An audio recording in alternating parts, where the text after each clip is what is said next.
अथ द्वितीय अध्याय कठोपनिषद।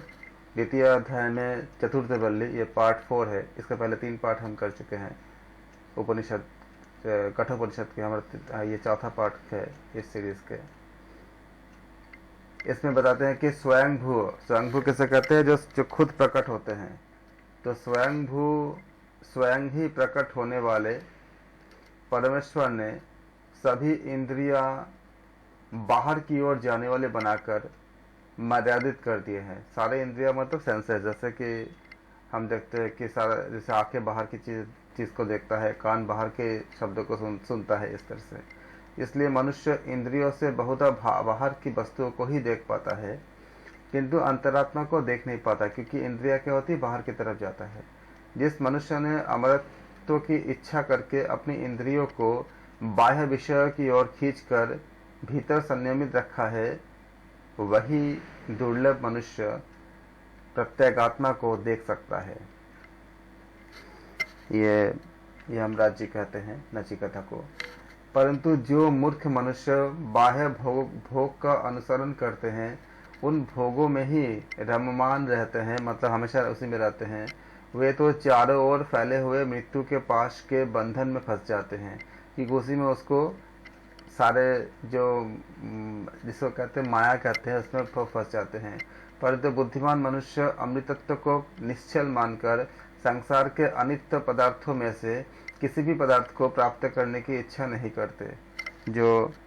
जिनको श्रेय तत्व की प्राप्त करने की इच्छा होती हो, जिनको श्रेय तत्व की प्राप्त करने की इच्छा होती हो, वो इन चीज़ों पे नहीं फंसते। संसार को वो निश्चल मानकर संसार के अनित्य पदार्थों में से उसमें नहीं फंसते, जिसके अनुग्रह से मनुष्य शब्दों को, स्पर्श को, रूप समुदाय को, रस समुदाय को, गंध समुदाय को और मैथुन यानी स्त्री संग आदि सुखों का अनुभव करता है।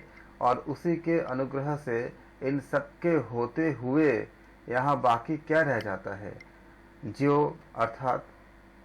जो उनसे बाकी अर्थात जो शेष रहता है, वही यह तत्व ब्रह्म है, जिसे नचिकेता तुम जानना चाहते थे, जो तुम पूछ रहे थे। स्वप्नावस्था के कारण या स्वप्नावस्था का दृश्य और जब जागते हैं तो जागरितावस्था का दृश्य, ये दोनों अवस्थाओं के दृश्यों को मनुष्य जिसके कारण देखता है, वह सर्वश्रेष्ठ, सर्वव्यापी, सर्वात्मा जानकर बुद्धिमान मनुष्य शोक नहीं करता। यहाँ आप एक लाइन को देख सकते हो, इसमें बताया गया कि जिसके कारण देखता है। और केनोपनिषद इत्यादि में भी हम देखे थे कि ब्रह्म के बारे में बताया गया था कि उनके होने से हमारे जो इंद्रिया, हमारे बाकी सब चीज़ें जो कार्य करता है, उनके शक्ति से काम करता है, कार्य कर पाता है। जो मनुष्य इस कर्मफल भोक्ता जीव रूप आत्मा को ही भूतकाल और भविष्य काल के शासक के रूप में, परमेश्वर के रूप में जानता है, फिर वह उस आत्मा की रक्षा करने की इच्छा नहीं करता, वही यह आत्म तत्व है। सबसे पहले जल में से जो तप द्वारा हिरण्यगर्भ के रूप में प्रकट हुआ था, उसी को मुमुक्ष बुद्धि रूपी गुहा में सर्वभूतों के साथ प्रविष्ट हुआ देखता है, वही ब्रह्म है, वही यह है। और भी है, जो देवतामयी अदिति प्राण रूप से प्रकट होती है, जो प्राणियों के साथ उत्पन्न हुई है और हृदय रूपी गुहा में प्रवेश करके वहाँ रहती है, उसे उस रूप में जो पुरुष देखता है, यानी पुरुष जो देखता है, वही यह ब्रह्म है, अर्थात वह यही है। और भी जो सर्वज्ञ अग्निदेव गर्भिणी स्त्रियों द्वारा सुयोग्य खान पान के द्वारा पोषित गर्भ की तरह 2 आरण्यों में सुरक्षित रहता है, तथा सावधान एवं होम सामग्री युक्त पुरुषों द्वारा प्रतिदिन स्तुति योग्य है, वही यह ब्रह्म है। अर्थात जिनके शक्ति से ये सारे चीज होते हैं, वह ब्रह्म है। और भी प्राण में ब्रह्म दृष्टि बताते हैं कि जहाँ से सूर्य उदित होता है और जहाँ से अस्त होता है, जिस प्राणात्मा में अग्नि आदि, जल आदि सभी देव रहते हैं, उस परमेश्वर को कोई भी कभी भी अतिक्रांत नहीं कर सकता, क्योंकि न तो उससे ज़्यादा कुछ, उनके समान भी कोई नहीं है, तो उनके उससे ज़्यादा कभी हो ही नहीं सकता, इसलिए उनको अतिक्रांत नहीं कर सकता, इसलिए यही वह ब्रह्म है। जो परम तत्व यहाँ देह इंद्रिया संघान में भाषित होता है, वही अन्यत्र देहादि संघात के परे भी, उसके परे भी होते हैं, और जो अन्यत्र है वही यहाँ भी है। जो मनुष्य इस तत्व को नानात्व मतलब विभिन्नता देखता है, वह एक मृत्यु से दूसरे मृत्यु को अर्थात बार बार जन्म मरण को प्राप्त करता है। शुद्ध मन से ही यह परमात्म तत्व प्राप्त किया जा सकता है, अर्थात जो निर्मल होती है, अर्थात जब यम नियम को जो पूरा पालन करते हैं। इस जगत में केवल एक परमात्मा के सिवा भिन्न भिन्न भाव में कोई भी नहीं है, इसलिए इस जगत में जो कोई भी अनेक की तरह देखता है, वह मनुष्य बार बार जन्मता है और बार बार मृत्यु को प्राप्त होता है, क्योंकि वो साइकिल में फंस जाता है। जब वो अच्छा काम करता है तो देव योनि प्राप्त होता है, बुरा काम करता है तो बुरे आपका निम्न योनि प्राप्त होता है, और इसी में फंसा रहता है। जैसे एक बार अर्जुन कृष्ण के साथ कहीं जा रहे थे और वो एक चींटी को देखे थे जो चींटी लंगड़ा के चल रही थी, तो अर्जुन ने कहा कि हे कृष्ण, आप सामने खड़े हो तब भी उस चींटी को इतना दुर्दशा क्यों, उसको इतना लंगड़ा के क्यों चल रहा है, कितना उसको तकलीफ हो रही है। तो कृष्ण ने कहा कि जानते हो इस चींटी को जो आप देख रहे हो, ये चींटी 16 बार इसके आत्मा 16 बार इंद्र बन चुका है, 16 टाइम्स। एक बार इंद्र बनने में कितने अच्छे कार्य करने पड़ते हैं, कितने पुण्य काम करने पड़ते हैं, 16 बार इंद्र बन चुका है। लेकिन समय के चक्र में आकर के फिर से अच्छे बुरे के कार्य में फंस के फिर से निम्न योनि का प्राप्त होके वो चींटी बने। तो ये इसका अपने कार्य का कर्म का परिणाम है। तो ये कर्म बहुत ज़्यादा बलवान होता है। हम सब ऐसा सोचते हैं ना कि हम जीत गए, हम हार गए, ऐसे सोचते हैं। एक्चुअली हकीकत में क्या होता है कि हमें क्या भोगना है, उसके लिए अगर हमें कोई बुरा कर्म हमारे साथ है तो हमारे बुद्धि खुद ब खुद ऐसा ही हो जाता है, जैसे योग दर्शन में भी बताया गया है कि हमारे बुद्धि को वही चीज़ सही लगता है उस समय जो भोगने के लिए होता है, वही चीज़ सही लगता है। और जब बुद्धि जो बोलता है हम उसको हम कर देते हैं, अच्छे और बुरे दोनों में ही। इसलिए हम जब ऐसा करते हैं तो बार बार क्या होता है, अच्छे और बुरे के कर्मों के जब फंसते हैं तो मृत्यु को बार बार प्राप्त होते हैं। अर्थात मृत्यु बार बार प्राप्त कब होगा, जब हमें बार बार जन्म होंगे, यानी कि हम जन्म मरण के चक्रव्यूह में फंस जाते हैं। अंगूठे के परिमाण वाला पुरुष परमात्मा परम पुरुष शरीर के मध्य भाग में, यहाँ से प्रश्न बन जाता है एग्जाम के लिए, परमात्मा मतलब उस परम पुरुष का आकार कितनी है, अंगूठे के परिमाण वाला, किसमें बताया गया है, कठोपनिषद में बताया गया है। अंगूठे के परिमाण वाला पुरुष परमात्मा परम पुरुष शरीर के मध्य भाग में हृदय आकाश में स्थित होते हैं। कहाँ स्थित होते हैं, हृदय आकाश में। ये भी कई बार आए कि किस जगह स्थित होते हैं, तो कठोपनिषद के अनुसार कहाँ पे है, हृदय आकाश में है। जो भूत भावी और वर्तमान का ईश्वर है, उसे जान लेने के बाद मनुष्य किसी भी निंदा नहीं करता, क्योंकि उनको लगता है कि जब समझ आता है कि सब में ब्रह्म है तो निंदा किसका करे। यही वह तत्व है जिसके विषय में तुमने नचिकेता पूछा था, वो तत्व ही ब्रह्म है। इसलिए उस समय जब हम सब में ब्रह्म को देखते हैं, अब ब्रह्म में जो सब देखते हैं, तो हम किसी का निंदा नहीं कर पाते। अंगुष्ठ के से परिमाण वाला परम पुरुष परमात्मा धूम रहित ज्योति की तरह है।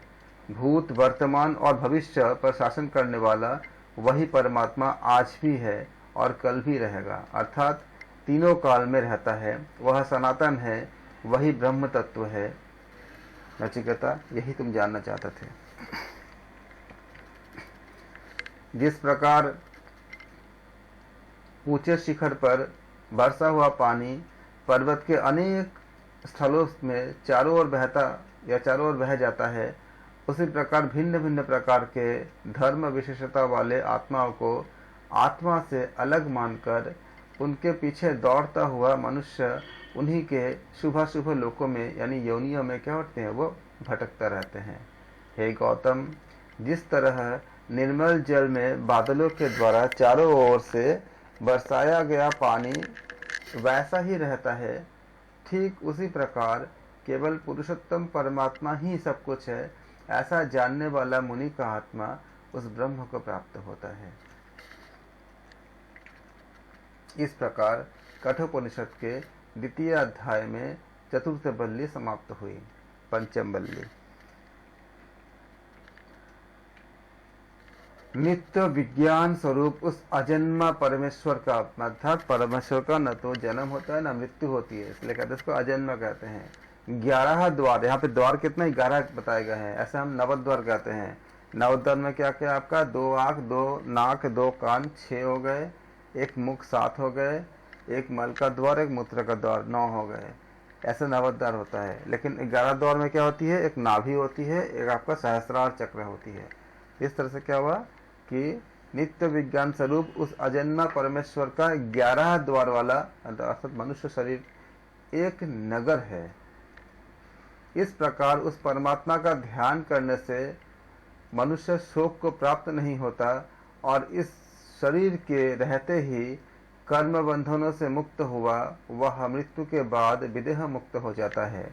सचमुच यही वह ब्रह्म है जिसके विषय में तुम नचिकेता पूछे थे।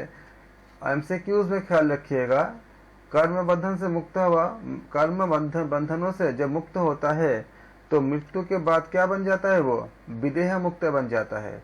इसमें ऑप्शन में हमें अक्सर कंफ्यूजन हो जाता है। तो कठोपनिषद के अनुसार कर्म बंधन से मुक्त हुआ वह मृत्यु के बाद क्या होते हैं, विदेह मुक्त हो जाते हैं। वह परमात्मा गमन करने वाला है, आकाश में गति करने वाला सूर्य है, अंतरिक्ष में विचरण करने वाला सर्वव्यापी वायु है, वेदी, वेदी मतलब धरती पर रहने वाला होता है, उसको होता कहते हैं, वेदी स्थापित अग्नि और होता भी वही है, वही कलशस्थ सोम है। इसी तरह वह मनुष्य में चंचलता करने वाला, आकाश में गतिशील तथा जल में विविध रूपों से प्रकट होने वाला, धरती में भी रूप वैविध्य द्वारा प्रकट होने वाला, वही सबसे बड़ा परम सत्य होते हैं। जो आत्मा प्राण को ऊपर ले जाता है और अपान को नीचे ले आता है, उस हृदय के बीच में बैठे हुए सर्वोत्तम और भजनीय परमेश्वर, सर्वोत्तम और भजनीय परमेश्वर की सभी देव उपासना करते हैं। कहाँ पे उनका स्थान बताया गया है, हृदय के बीच में। एग्जाम्स के लिए ये कंटेंट है। कहाँ पे है, किस जगह बताया गया है, कठोपनिषद में हृदय के बीच में बताया गया है। एक शरीर से दूसरे शरीर में गमन करने के स्वभाव वाला यह आत्मा, जीवात्मा, जब इस वर्तमान शरीर को छोड़कर चला जाता है और उस जीवात्मा के साथ ही साथ जब इंद्रिया और प्राण आदि भी चले जाते हैं, तब इस मृतदेह में क्या शेष रह जाता है, अर्थात कुछ भी बाकी नहीं रहता। तो यही वह है, अर्थात वह जो इसके बारे में नचिकेता पूछ रहा है कि तात्पर्य यह है कि कुछ बाकी रहा हुआ न दिखाई देने पर भी जो परब्रह्म सदैव जड़ चेतन में व्याप्त होकर रहते हैं, यह तो शेष रहता ही है और यही वह परम तत्व है जो नचिकेता तुमने पूछा था, अर्थात नचिकेता जो जानना चाहते थे। यदि मनुष्य आदि कोई भी प्राणी प्राण की शक्ति से जीवित नहीं रह सकता, मनुष्य आदि कोई भी प्राणी प्राण की शक्ति से जीवित नहीं रह सकता और अपान की शक्ति से भी जीवित नहीं रह सकता, परंतु जिस परम चैतन्य तत्व में ये दोनों प्राण और अपान आश्रित होते हैं, ऐसे किसी अनूठे तत्व से ही वे सब प्राणी जीवित रहते हैं। अर्थात अनूठा तत्व कौन से क्या है, वह चेतन तत्व होते हैं। अर्थात चेतन तत्व में ही प्राण अपान आश्रित होते हैं और उसी से ये सब प्राणी क्या होते हैं, जीवित रहते हैं। तो कौन सी तत्व होती है? वो चेतना तत्व, चेतन तत्व होती है। यमराज कहते हैं, हे गौतम वंशीय नचिकेता, मरण होने के बाद इस जीवात्मा का क्या होता है? यह बात अब मैं तुमसे कहूंगा कि उसी के साथ ही साथ मृत्यु के बाद जीवात्मा कहाँ जाता है, कैसे रहता है, और उस रहस्यमय चेतन तत्व का स्वरूप क्या है, मैं यह भी बताऊंगा। जिसका जैसा कर्म होता है और शास्त्र श्रवण से जिसको जैसा भाव प्राप्त होता है, उसी प्रकार का शरीर धारण करने के लिए बहुत से जीवात्मा तो तरह तरह की जंगम योनियों को प्राप्त करते हैं। स्थावर जंगम जो कहते हैं ना, इसलिए कि जिसका जैसा कर्म होता है और जैसे आप शास्त्र को अध्ययन करते हो, जैसे आप गीता उपनिषद अध्ययन करते हो, जिसको जैसा भाव प्राप्त होता है उसी प्रकार का शरीर धारण करने के लिए बहुत से जीवात्मा तरह तरह की जंगम योनियों को प्राप्त करते हैं। और अन्य कई जीवात्मा तो स्थावर भाव क्या होती है? जैसे वृक्ष इत्यादि होती है, तो स्थावर भाव को वृक्ष आदि योनि को भी प्राप्त करते हैं। ये बात कहाँ लिखी है? कठोपनिषद के साथ साथ अन्य शास्त्रों में भी हमें प्राप्त होती है, और गीता में भी बताया गया है, भगवद गीता में, कि मृत्यु के समय जैसे जो सोच होती है, ठीक प्राणी अगला जन्म ठीक वैसा ही प्राप्त होती है। यह कि जो जीवों के कर्मानुसार भांति भांति के भोगों का निर्माण करने वाला है, वह परम पुरुष परमेश्वर जब प्रलय काल में सभी सोए हुए रहते हैं, तब भी स्वयं जागृत ही रहता है। जब अज्ञान व्याप्त होते हैं, तब स्वयं ज्ञानवान रहते हैं। वही अमृतमय है और उसी में सभी लोग आश्रित रहते हैं। उसका अतिक्रमण कोई नहीं कर सकता। यही वह परम तत्व है। और इसके बारे में आप जब भागवत का अध्ययन करेंगे तो विस्तार से देखेंगे कि उसमें कैसे बताया गया है। जिस प्रकार समग्र ब्रह्मांड में व्याप्त एक ही अग्नि अन्य विविध आधारभूत वस्तु के रूपों को धारण किए हुए रहता है, ठीक उसी प्रकार सभी प्राणियों का अंतरात्मा परब्रह्म रूप एक होने पर भी तरह तरह के रूपों को धारण करके प्रविष्ट होता है। इतना ही नहीं, उनके बाहर भी भिन्न भिन्न रूप में वह रहता है। जिस प्रकार सकल ब्रह्मांड में एक ही वायु अपने अव्यक्त रूप में व्याप्त होते हैं, जबकि वो अव्यक्त होते हैं लेकिन उसमें व्याप्त होते हैं, फिर भी भिन्न भिन्न, ऐसा लगता है कि वो खुद तो अव्यक्त होता है ये वायु, फिर भी क्या होता है, भिन्न भिन्न व्यक्त वस्तुओं के संयोग से उन वस्तुओं के अनुरूप गति और शक्ति संपन्न क्या होता है, दिखाई देता है। ठीक उसी प्रकार इन समस्त प्राणियों का अंतर्यामी परमेश्वर तो एक ही है, तथापि उन प्राणियों के संबंध से भिन्न भिन्न गति और शक्ति वाला दिखाई पड़ता है। इतना ही नहीं, वह प्राणियों वस्तुओं के बाहर भी और अनंत असीम विविध रूप में भी रहता है। जैसे सूर्य समग्र लोक का नेत्र है, फिर भी नेत्र संबंधी बाह्य दोषों से सूर्य लिप्त नहीं होता, उसी तरह सर्व प्राणियों का अंतरात्मा तो एक ही है, फिर भी वह संसार के दुखों से लिप्त नहीं होता, किंतु उनसे वह बाहर ही रहता है। सदैव सभी के अंतरात्मा के रूप में स्थित अद्वितीय, सभी प्राणियों को अपने वश में रखने वाला वही सर्वशक्तिमान परमेश्वर अपने एक ही रूप को लीला से अनेक प्रकार का बना देता है। ऐसे परमात्मा को जो ज्ञानी पुरुष अपने भीतर अवस्थित देखते हैं, उन्हीं को शाश्वत आनंद प्राप्त होता है, दूसरों को नहीं। वह परमात्मा नित्य जीवों का भी नित्य है, जो चैतन्य का भी चैतन्य है, जो अकेला ही अनेक जीवों की कामनाओं का विधान करता है। जो ज्ञानी लोग ऐसे परमेश्वर को अपने भीतर ही सदा देखा करता है, उन्हीं को शाश्वत शांति मिलती है। किसी और को नहीं, क्योंकि शांति उनके दर्शन से ही होता है। वह अनिर्वचनीय परम सुख यह परमात्मा ही है, ऐसा ज्ञानी लोग मानते हैं। उसे मैं कैसे ठीक से समझ सकता हूँ कि वह किस प्रकार प्रत्यक्षतः प्रकट होता है या अनुभव में आता है। यमराज जी कहते हैं कि वहाँ न तो सूर्य प्रकाशित होता है, न ही चंद्र और न तारागण ही प्रकाशित होते हैं। वहाँ बिजली भी नहीं चमकती।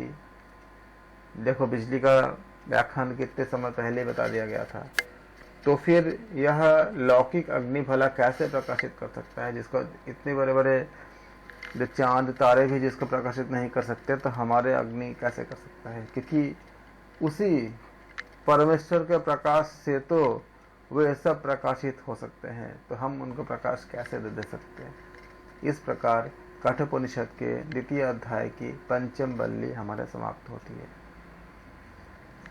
अब हम करेंगे षष्ठ बल्ली, यानी छठे बल्ली, जिसका मूल ऊपर की ओर है और शाखाएं नीचे की ओर है। ऐसा यह अश्वत्थ वृक्ष सनातन अनादिकाल से चला आ रहा है। वही ज्योति स्वरूप है, वही ब्रह्म है और वही अमृत कहा जाता है। सभी लोग उसी का आश्रय ग्रहण किए हुए हैं, कोई भी उसे लाभ नहीं सकता। सचमुच वही ब्रह्म है।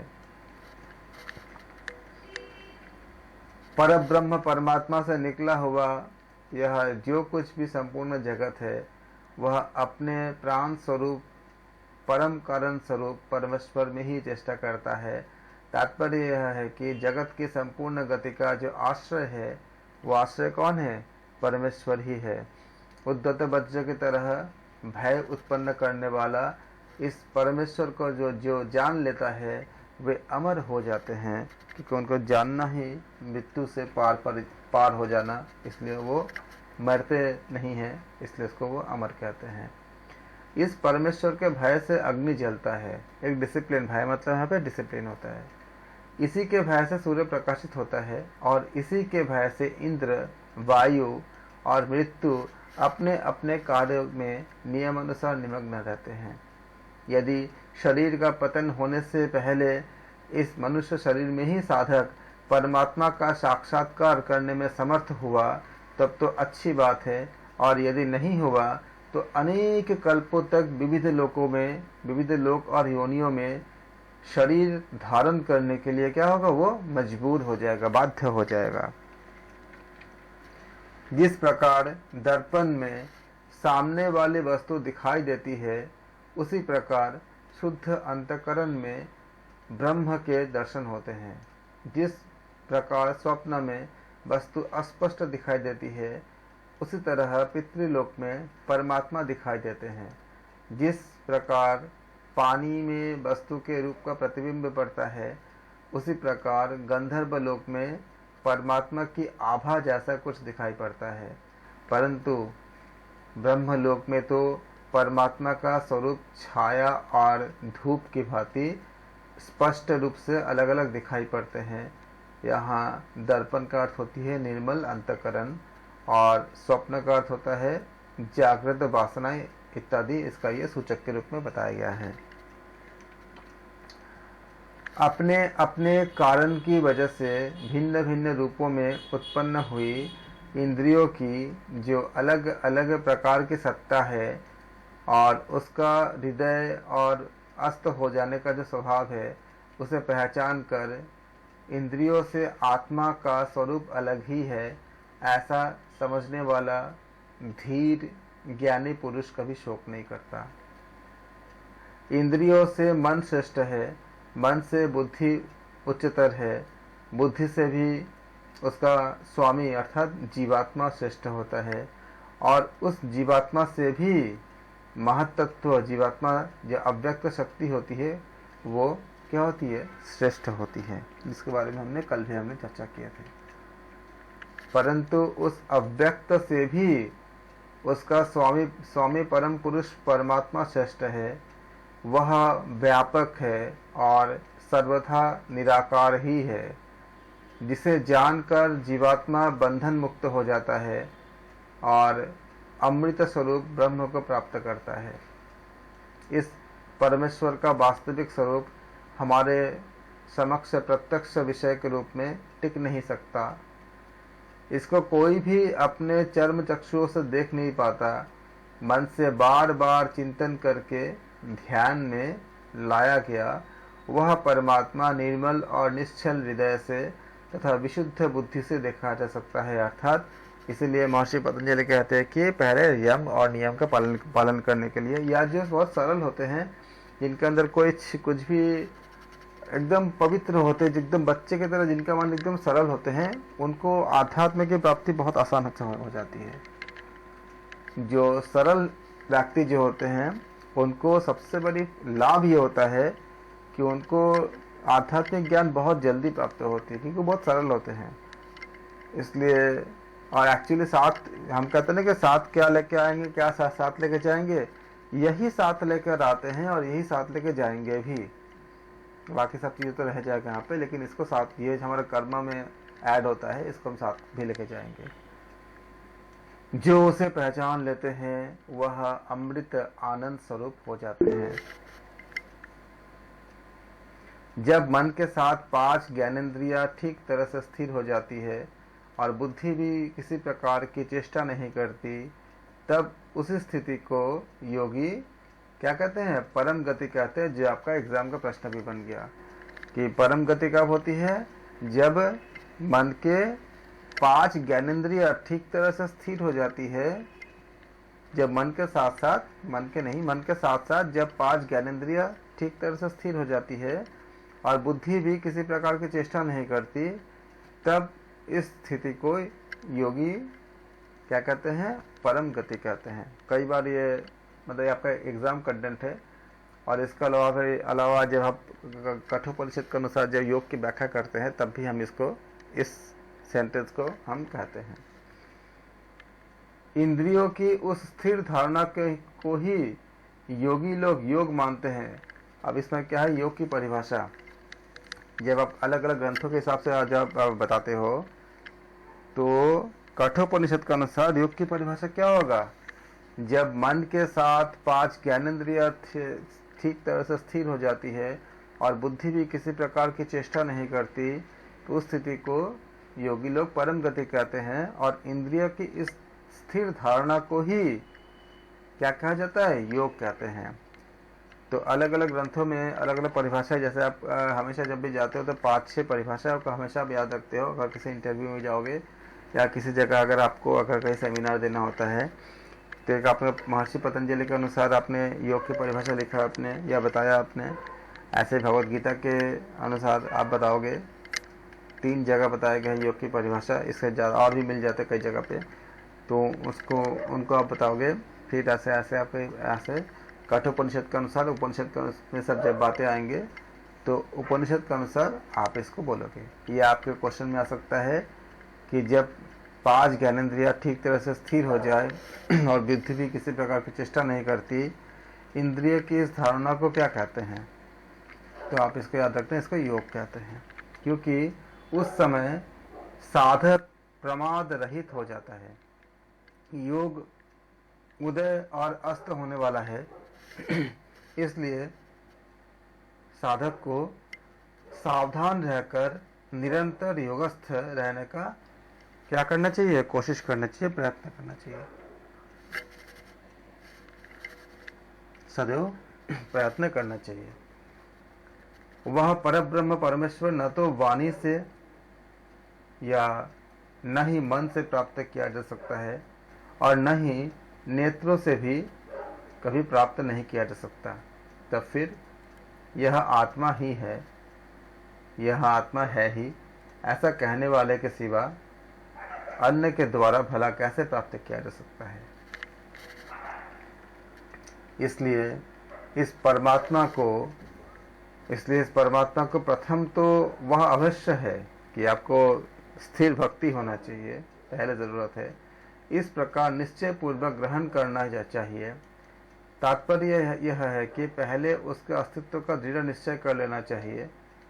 हमें अपने अंदर बहुत ज़्यादा भक्ति रखना चाहिए और ऐसे संगत से, ऐसे माहौल से भी बचना चाहिए जहाँ पे इस तरह के कुछ संशय उत्पन्न करती है। उतनी, चाहे वो शिक्षा के नाम से हो चाहे किसी भी नाम से हो, उससे दूर रहना चाहिए ताकि संशय ना हो। क्योंकि अगर किसी ने अगर इतनी बड़ी सृष्टि की रचना की है, इतने बड़े बड़े ब्रह्मांड की रचना की है, तो कोई परम शक्ति तो है ही। उन्हीं को हम ईश्वर कहते हैं, ब्रह्म कहते हैं। जो भी जिस तरह से जो भी अपने अपने शिक्षा ज्ञान के अनुसार अलग अलग प्रकार से हम उनको, कोई गॉड भी कह लेते हैं तो हम ब्रह्म कहते हैं, इसी प्रकार से। लेकिन ये बिल्कुल जानने हैं कि अगर हम हैं, ब्रह्मांड है, यूनिवर्स है, तो उसके बनाने वाले भी होंगे, क्रिएटर होंगे। तो इसलिए निश्चय करना चाहिए और उसके बाद तत्व भाव से, स्वरूप भाव से भी उसे प्राप्त करना चाहिए। इन दोनों प्रकार में से वह अवश्य ही है। इस प्रकार निश्चय पूर्वक परम सत्ता को स्वीकार करने वाला साधक के लिए उस परमात्मा का परमार्थिक स्वरूप उसके निर्मल चित्त में यूं ही साक्षात हो जाता है। लेकिन कौन से चित्त में? जिसमें मल न हो, निर्मल, किसी भी प्रकार का मल न हो। इस साधक के हृदय में अवस्थित सारी कामनाएं जब पूर्णतः छूट जाती है, तब मरण धर्म मानव अमर हो जाता है और वह यही अर्थात इसी लोक में ब्रह्म को अच्छी तरह से अनुभव कर लेता है, यानी वो जीवन मुक्त हो जाता है। कई बार ये प्रश्न आ चुका है, वो क्या होता है आपका? विदेह मुक्त नहीं, क्या हो जाता है? जीवन मुक्त हो जाता है। याद रखिएगा, जब साधक के हृदय की सब ग्रंथियां अहंता, ममता रूप संशय पूर्ण रूप से खुल जाती है, तब मरण धर्म मनुष्य इसी शरीर में अमर हो जाता है। बस इतना ही सनातन उपदेश है। हृदय में मिलकर, यहाँ ख्याल रखिएगा एग्जाम्स के लिए, हृदय में सब मिलाकर 101 नाड़ियां हैं। उनमें से एक मस्तक यानी भाल प्रदेश की ओर निकली हुई है, उसी को सुषुम्ना कहते हैं। सुषुम्ना के छोड़कर 100 नाड़ी होते हैं, लेकिन सब मिलाकर 101 नाड़ियां हैं कठोपनिषद के अनुसार।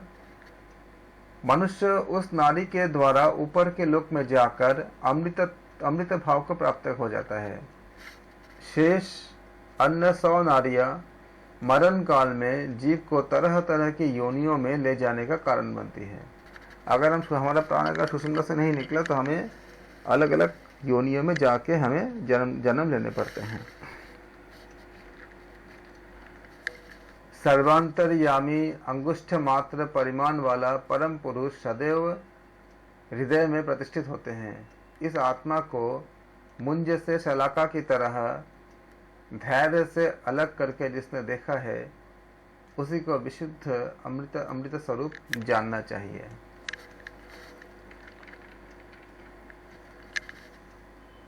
यमराज जी कहते हैं कि इस तरह उपदेश को सुनकर नचिकेता यमराज की कही हुई इस विद्या को और संपूर्ण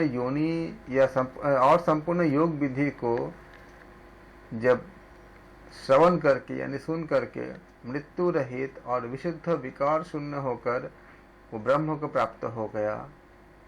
यदि कोई अन्य व्यक्ति भी इस आध्यात्म विद्या को इस तरह जानेगा, तो वह भी वैसा ही ब्रह्म साक्षात्कारी हो जाएगा। इस प्रकार कठोपनिषद के द्वितीय अध्याय की 6ठ वल्ली समाप्त हुई और इस प्रकार से संपूर्ण कठोपनिषद भी हमारा आज समाप्त हो जाता है। शांति पाठ में ओम सहनावतु सहनो भुनक्तु सह वीर्यं करवावहै तेजस्विनावधीतमस्तु मा विद्विषावहै। ओम शांति शांति शांति। इस प्रकार आज हमने तृतीय उपदेश कठोपनिषद का हम समाप्त किए। कल हम तृतीय उपदेश मतलब तृतीय उपनिषद हमने समाप्त किए। यूजीसी नेट के जो 4th उपनिषद है जिसको हम शुरू करेंगे। और इसके पहले कल हम तीनों उपनिषद के कुछ क्वेश्चंस करेंगे। आपको कितना तैयार हो एग्जाम्स के लिए, आप लोग अच्छे से रिवीजन कर लेना कल। और एमसीक्यू में ऑप्शन नहीं रहेगा, बिना ऑप्शन के आपको क्वेश्चन पूछे जाएंगे और आप उसका आंसर दोगे, ताकि पता चले कि अगर, क्योंकि एग्जाम में आजकल बहुत डेप्थ से आ रहे हैं, तो आप पूरा उपनिषद तीनों को पढ़ लेना अच्छे से और रिवीजन करके आगे रखना। हम फिर इसमें वर्क करेंगे। कल हम नया उपनिषद भी, अगर समय कल हम नया उपनिषद कल स्टार्ट भी करेंगे और इसके क्वेश्चंस भी करेंगे। धन्यवाद।